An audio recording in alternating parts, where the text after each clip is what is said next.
Ang Pilipinas ay isang napakalawak na agrikultural na bansa. Tunay na kabigha-bighani na pagmasdan ang iba't ibang tingkad ng mga berdeng palayang ito.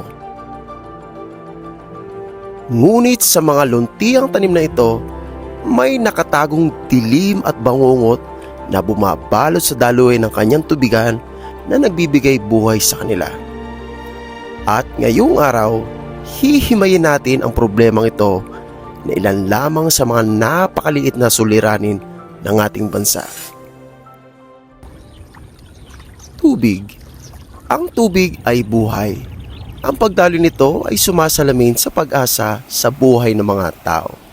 Subalit kapag ito ay huminto, kabaliktaran naman ang hatid nito.